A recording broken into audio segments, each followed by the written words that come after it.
Nah, memang yang perlu kita kejar saat ini, target sudah mendekati ini adalah tadi di Kabupaten Pati, Kabupaten Rembang yang saat ini masih ada pekerjaan ruas jalan karena di sana tidak ada tol. Bahwa jalan nasional yang melintas sepanjang wilayah Jawa Timur itu sepanjang 440,17 km. Dilaporkan kembali pimpinan bahwa kami di Jawa Barat tahun 2023 ini lebih kurang sekitar 364 km dari 297 ruas jalan yang kita tangani di tahun 2023.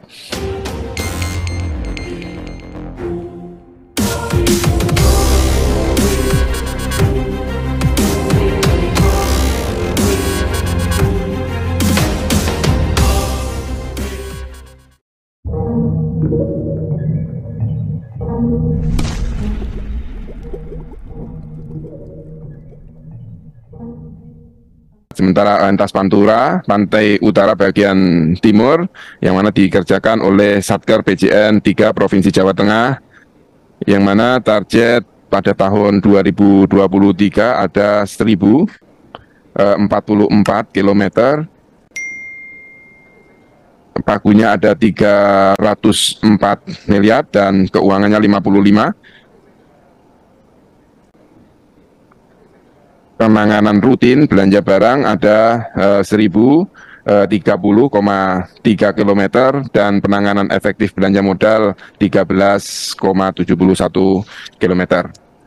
Sementara Kementerian Jalan Nasional Provinsi Jawa Tengah DIY Yogyakarta total panjang tadi saya sampaikan, sementara kondisi yang baik itu ada 845,43 km, sementara kondisi sedang itu ada 822, ada rusak ringan 93 km dan rusak berat ada 6,9 km. Yang mana kita bisa perinci di daerah Jalan Nasional Provinsi Jawa Tengah dan DIY, jalan yang mantap itu ada 1668,3 km dan kurang baik atau rusak ada 100 km. Kalau kita lihat prosentasi berarti jalan di Jawa Tengah dengan DIY itu 94,31% itu baik.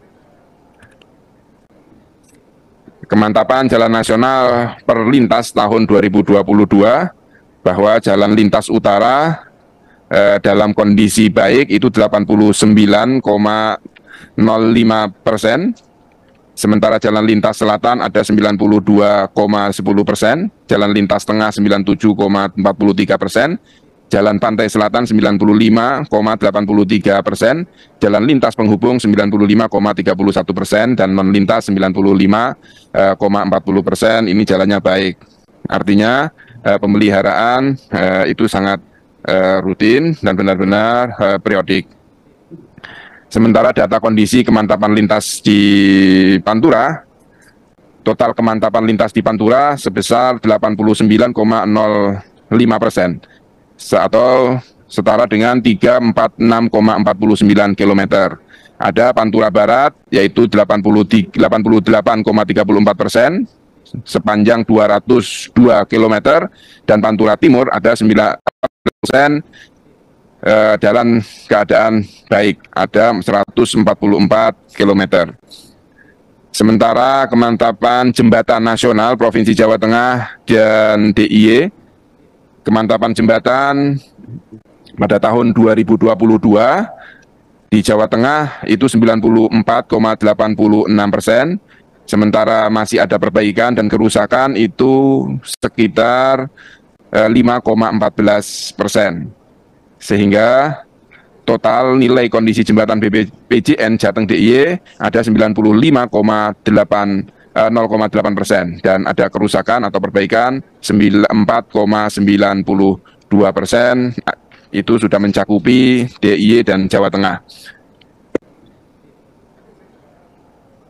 Kondisi jalan lintas utara bagian barat sejak tahun 2018 sampai tahun 2023 ini selalu ada kenaikan, yang mana pada tahun 2018 itu 47,57%, kondisinya baik, lalu meningkat menjadi 58,46% pada tahun 2020, 2029 itu 50,07, 2022 50,36, dan di tahun 2023 ini 53,36. Sementara sedang atau kurang baik itu di tahun 2023 secara langsung itu ada 149,40%, rusak ringan ada 25%, dan rusak berat di Jawa Tengah di bagian lintas utara bagian barat itu ada 1%. Sehingga kalau kita total pada tahun 2023 itu 88,97%, ini jalannya mantap, dan tidak mantap 11,03%. Sementara untuk kondisi jalan lintas pantai utara bagian timur di tahun 2023 kali ini jalannya yang baik itu 49,93, sementara di jalan yang sedang itu 94,10, dan jalan rusak ringan 13,91, rusak berat ada 2,40 km. Sehingga kondisi jalan lintas utara bagian timur tahun 2018 sampai tahun 2023, di tahun 2018 98,20, ini jalannya mantap, dan di tahun 2023 89,90%, 90 itu mantap, dan tidak mantap itu ada 10, atau rusak itu ada 10,10%. Sementara kami laporkan di Jawa Tengah untuk perbaikan peta lokasi jembatan itu ada jembatan Pedes, ada jembatan Pemali Brebes, jembatan Kalibanger, jembatan Wonokerto 2A, jembatan Juwana 1A, jembatan Pang 1, jembatan Juruk B, jembatan Tajum Karangbawang, jembatan Tajum Margasana. Ini yang saat ini ada perbaikan. Ada pekerjaan jembatan dengan pola KPBU, ada 6 paket penggantian jembatan dan 2 paket duplikasi jembatan. Ada 1 paket penggantian dengan jembatan sementara. Perlu saya laporkan bahwa beberapa bulan yang lalu atau beberapa minggu yang lalu kita di Jawa Tengah sempat banyak yang komentar atau mungkin di media sering mendengarkan jalannya nggak baik, jalannya macet. Ini memang karena perbaikan 2 jembatan. Yang pertama adalah jembatan Wonokerto 2A di Kabupaten Demak, yang alhamdulillah saat ini sudah selesai perbaikannya dan sudah melancar untuk melakukan perjalanan. Yang kedua, kemarin sempat viral, itu juga ada di jembatan Juwana 1A. Alhamdulillah beberapa hari yang lalu itu sudah diresmikan dan sudah bisa dilewati, sehingga ini karena jalur saya sendiri, karena saya ada di Kabupaten Rembang, ketika mau ke Semarang juga merasakan itu. Alhamdulillah 2 hari kemarin saya mencoba kegiatan-kegiatan di Rembang, alhamdulillah sudah lancar. Hanya ada beberapa memang ruas jalan yang masih dalam perbaikan, akan tapi masih bisa diatasi oleh kepolisian, diatur lalu lintasnya sehingga kemacetan tidak separah seperti beberapa minggu yang lalu. Bapak Ibu anggota Dewan yang terhormat, sementara ini juga perlu saya laporkan rekapitulasi pekerjaan jembatan. Jembatan ada 9 tadi, di jembatan Tajum Margasana ada panjang penanganan yaitu 441,087 meter. Konfigurasi 50 plus 50 plus 50 SBG, lokasi di Jawa Tengah, awal konstruksi 24 bulan 10 tahun 2022, akhir konstruksi 13/09/2023. Artinya progres fisik itu baru 45,22%. Sementara di Wonokerto ada sepanjang 158,36 meter, konfigurasi 60 meter, yaitu 36 meter, SIG plus 2,25 meter SIG.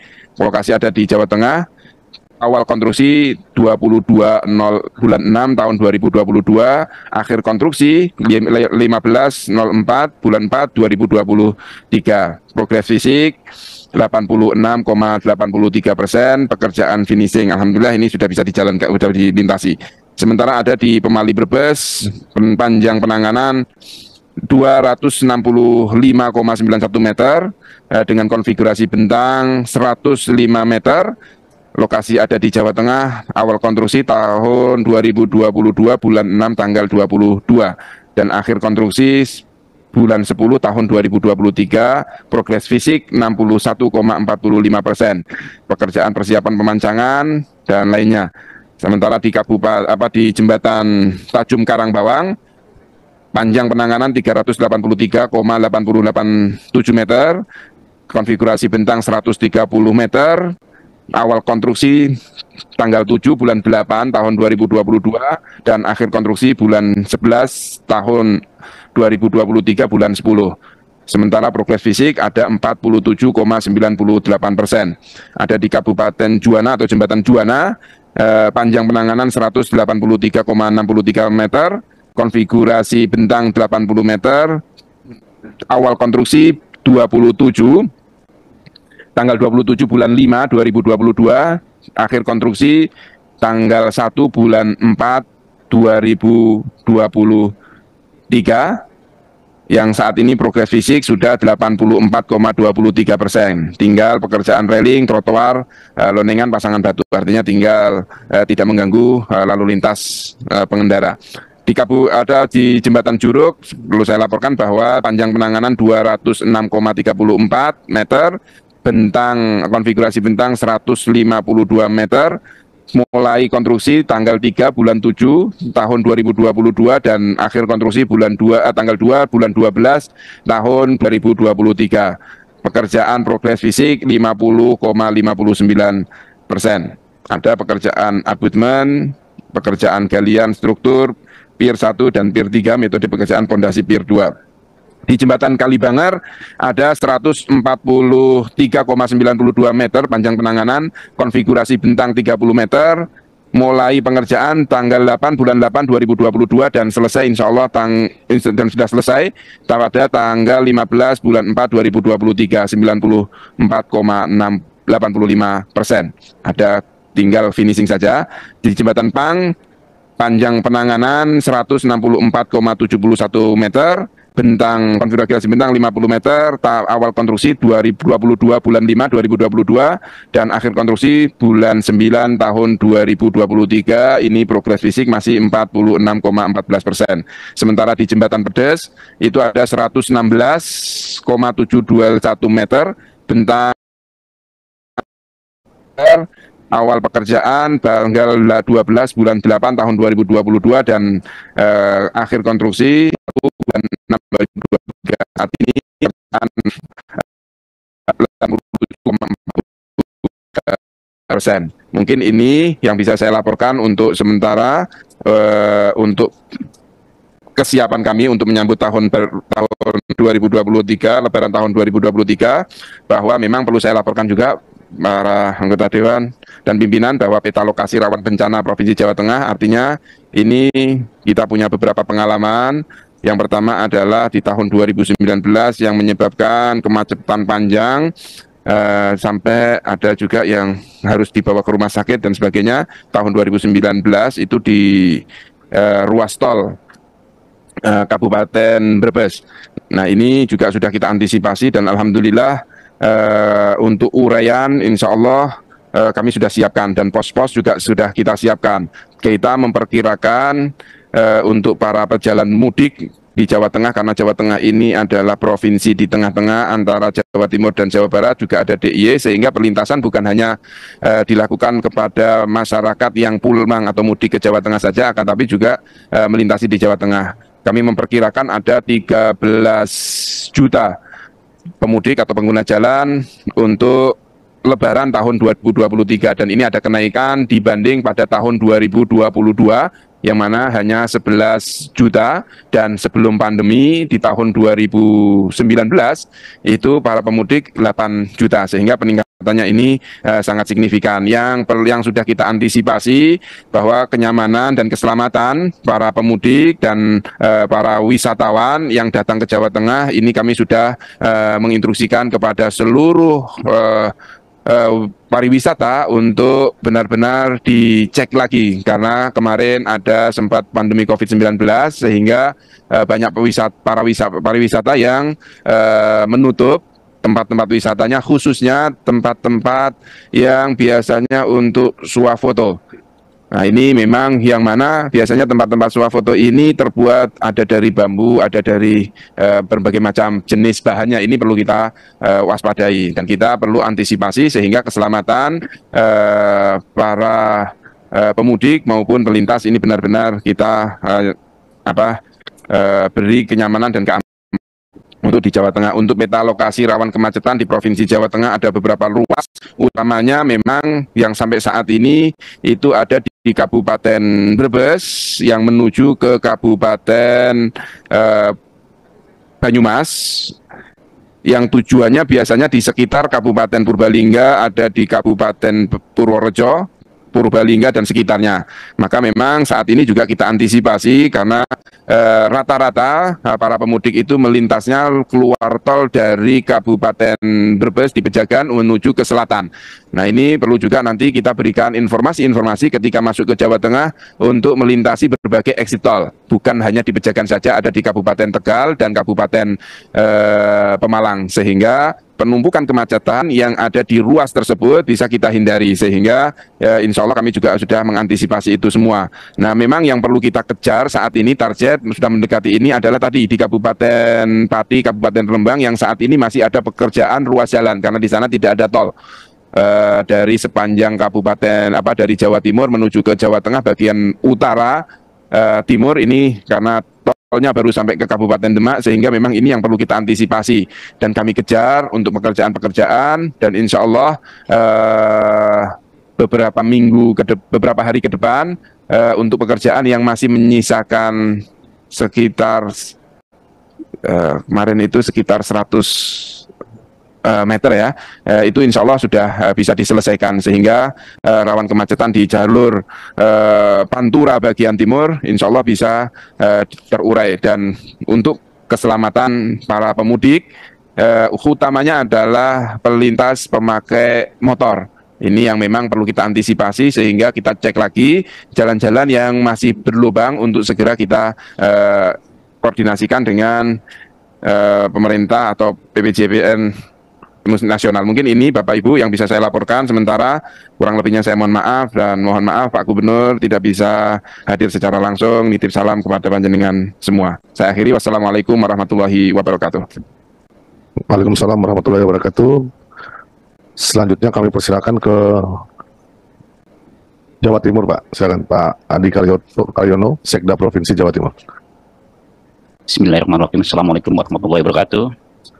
Yang terhormat pimpinan Komisi 5 DPR RI dan yang terhormat seluruh anggota yang hadir, izin salam hangat dari Ibu Gubernur. Beliau ada 4 agenda, yang salah satunya dengan BPK, dengan DPRD, LKPJ tidak bisa hadir, dan Pak Wagub saat ini mungkin terakhir yang kena COVID masih positif dan izin diwakilkan oleh kami, Pak. Baik, terkait dengan bagaimana frekuensi dari jalan nasional, kami ingin sampaikan bahwa jalan nasional yang melintas sepanjang wilayah Jawa Timur itu sepanjang 440,17 km. Itu dari mulai perbatasan Jawa Tengah, ada Demak dengan Tuban. Nah, itu dibagi menjadi koridor Pantura. Yang pertama, yang perbatasan Jawa Tengah itu koridor Bulu Tuban sepanjang 51 km. Kemudian yang kedua, Tuban Babat Lamongan Bunder 78,7 km. Kemudian juga Bunder ke Gresik 6,5 km, Gresik ke Surabaya 4 km, dan koridor 5 Bunder ke Gresik, Gresik ke Surabaya, Surabaya Sidoarjo, Sidoarjo ke Gempol, Gempol Pasuruan Probolinggo, kalau di Pantura sana Probolinggo Paiton Situbondo, dan terakhir Situbondo ke Tapang melewati Banyuwangi.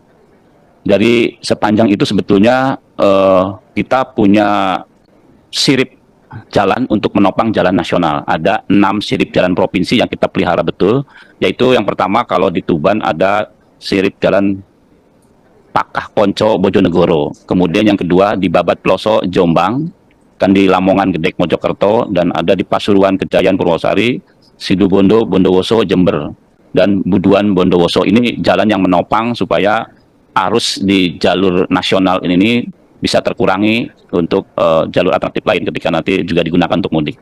Kemudian dari tingkat kemantapan jalan nasional cukup bagus, itu 97,2%, ya, tersisa sedikit saja. Kemudian kalau dilihat dari jalan semua, di sini memang arusnya banyak yang tersendat karena persoalan satu masih melewati misalnya di Tuban itu titik dengan masuk kota. Kemudian juga di Lamongan demikian berbatasan langsung masuk kota, dan ini ada hubungannya nanti dengan Perpres 80 ya untuk bisa mengatasi persoalan tersebut. Kemudian juga ada Sidoarjo, Gresik juga sama itu. Kemudian ada di Bunder masih ada proses pembangunan untuk pembetonan jalan. Nah ini masih dalam proses sehingga kita sudah siapkan untuk Lebaran ini kita hentikan dan ada jalur yang bisa digunakan. Kemudian selain itu sebenarnya ditopang dengan tol yang sudah masuk ke Probolinggo. Dan nanti kita dalam groundbreaking sudah masuk Probolinggo ke Besuki.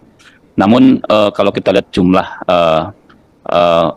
panjang jalan ini memang tanggung jawab dari nasional sudah bagus Pak. Mungkin yang jadi persoalan adalah penopangnya. Kami dengan jumlah jalan provinsi yang jadi kewenangan kami sepanjang 1.421 km, kemudian dengan jumlah ruas koridor yang sangat banyak, dan dengan kemantapan sekarang 85,1%, dan hanya bisa mungkin dengan kecepatan rata-rata mobil 60 km per jam, dan ini lebih dikenakan pertama jumlah ruasnya sangat panjang, kemudian tingkat pelebaran jalan yang masih kurang.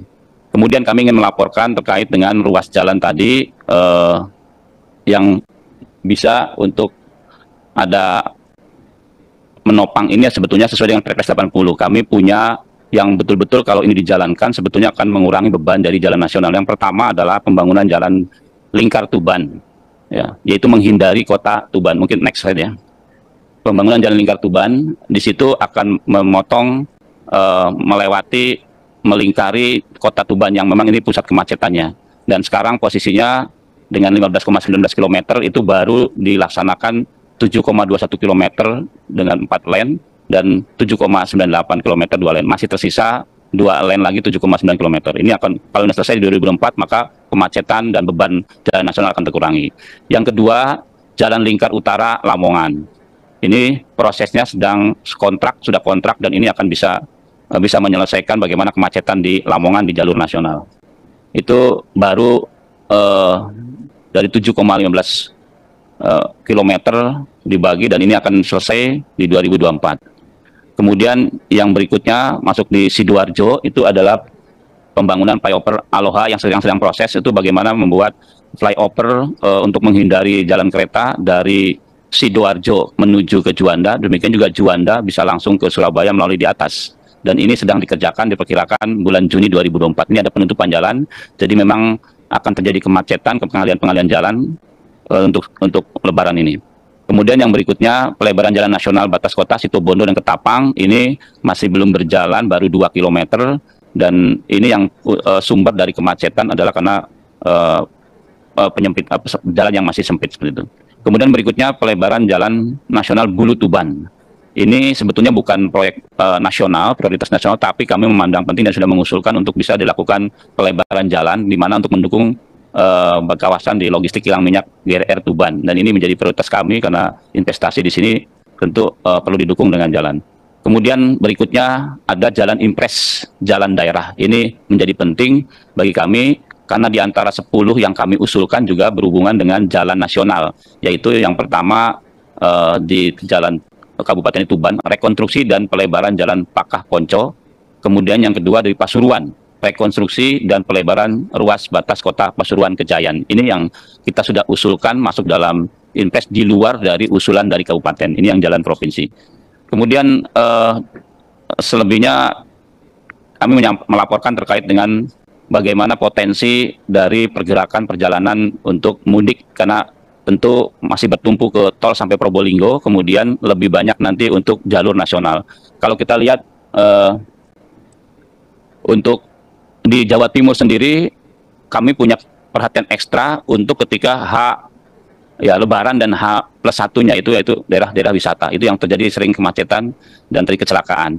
Kalau dilihat dari potensi pergerakan nanti untuk mudik yang melalui jalan nasional adalah kalau tahun 2022 itu 85,5 juta, 31%-nya, maka di Jawa Timur itu 2022 adalah 17,1%, ada 14,6 juta yang mudik. Dan diperkirakan dengan jadwal mudik sekarang dan kelancaran arus, maka diperkirakan menaik tahun 2023 arus mudik itu akan 21,2 juta orang yang akan mudik atau 17,1% tadi.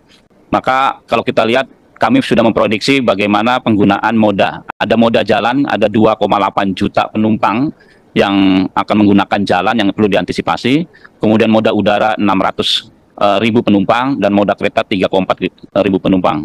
Dan laut ada 1.590.000 penumpang dengan penyeberangan 1,2 juta. Dan diperkirakan kendaraan juga akan diangkut dengan kapal ada 148.000 kendaraan roda 2 dan 937 roda 4. Terkait dengan ini maka kembali ke bagaimana beban jalan nasional, bahwa kemampuan tentu di hari-hari biasa pun masih terdapat kemacetan dengan titik ruas yang kami sebutkan tadi, maka Lebaran perlu ada alternatif jalur yang sudah kita siapkan. Kemudian kalau kita lihat dari kami juga untuk mempermudah bagaimana warga masyarakat Jawa Timur itu bisa mudik gratis, kami sudah menyiapkan ya dari Jakarta supaya tertib ada 17 bus yang mungkin berangkat tanggal 18 dan kembali di tanggal 29, dan juga mempersiapkan mudik gratis untuk dari Surabaya ke seluruh kabupaten kota di luar Surabaya, dan juga yang menggunakan kapal angkut untuk bisa mengangkut penumpang maupun motornya. Ini untuk bisa mengurangi. Termasuk juga bagaimana kami sudah melakukan perbaikan jalan percepatan untuk jalur-jalur yang menopang jalur nasional, termasuk jembatan dan juga pelebaran jalan. Namun masih ada keterbatasan karena dari sisi kemampuan PAD kami untuk bisa mengalokasikan dengan total tadi jalan 1.400 kilometer ini kami baru bisa mungkin 30%-nya dialokasi, dan dibantu oleh DAK sebesar 26 miliar. Itu belum cukup untuk menyelesaikan pemeliharaan kami untuk meningkatkan kemantapannya. Maka tadi kemantapannya di 85,1%. Itu mungkin yang bisa kami sampaikan terkait dengan di forum ini, karena kewenangan jalan nasional ada di pusat, maka tentu kami mengikuti. Kami lebih konsen bagaimana prioritas provinsi yang sudah diusulkan dalam Impres untuk perbaikan jalan kemantapannya itu bisa dipenuhi. Kemudian juga kami sedang menyusun untuk 2024 bagaimana bisa mendukung percepatan dari tingkat kenaikan dari kemantapan tersebut. Demikian yang bisa kami sampaikan dari Jawa Timur. Billahi taufiq wal hidayah. Assalamualaikum warahmatullahi wabarakatuh. Terima kasih dari pemerintah daerah Jawa Timur. Selanjutnya kami persilakan Jawa Barat, Pak. Silakan. Baik, izin pimpinan. Assalamualaikum warahmatullahi wabarakatuh. Yang saya hormati pimpinan anggota Komisi 5 DPR RI, Pak Dirjen Bina Marga, Pak Dirjen Perhubungan, Pak Wagub, Pak Sekda Kabupaten Jawa Timur. Izin Pak pimpinan, Pak Gubernur, Pak Wagub, dan Pak Sekda tidak bisa hadir secara pribadi. Beliau punya tugas bersamaan begitu dan menugaskan kepada kami berdua, Pak. Jadi saya Dinas Bina Marga, Kepala Dinas Bina Marga Provinsi Jawa Barat, dan juga dengan rekan saya Pak Koswara, Kepala Dinas Perhubungan Provinsi Jawa Barat. Yang perlu disampaikan pimpinan dan anggota yang saya hormati bahwa di Jawa Barat ini ada lebih kurang 1.782,65 km panjang jalan punya nasional. Nah, sedangkan yang punya provinsi, kewenangan provinsi ada sebanyak atau sepanjang 2.362,18 km. Khusus untuk di area Pantura yang punya jalan nasional, panjangnya sepanjang 266,57 km dan dalam kondisi baik. Sedangkan ada jalan provinsi yang merupakan kewenangan provinsi, ada 12 ruas jalan. Mulai dari area Bekasi sampai dengan Cirebon, ya, dengan kondisi kemantapan jalan secara akumulatif yang ada di Jawa Barat yaitu 82,79%, sedangkan yang 12 ruas jalan sebagai penopang jalur Pantura yang ada di Jawa Barat antara kisarannya 77 sampai dengan 92%. Artinya bahwa masih Jawa Barat terus meningkatkan supaya kemantapan jalan yang menopang di Pantura ini bisa memenuhi para pengguna jalan yang akan menuju ke arah selatan maupun ke arah tengah maupun selatan Jawa Barat. Dilaporkan kembali pimpinan bahwa kami di Jawa Barat tahun 2023 ini lebih kurang sekitar 364 km dari 297 ruas jalan yang kita tangani di tahun 2023. Dan kami mengupayakan mudah-mudahan dalam waktu H-9, H-7 ini sudah bisa mampu melayani sehingga bisa dimitigasi, diminimalisir kemungkinan adanya kemacetan akibat dari pekerjaan jalan yang kami tangani. Itu mungkin pimpinan yang bisa kami laporkan sementara. Terima kasih. Billahi taufiq hidayah. Assalamualaikum warahmatullahi wabarakatuh.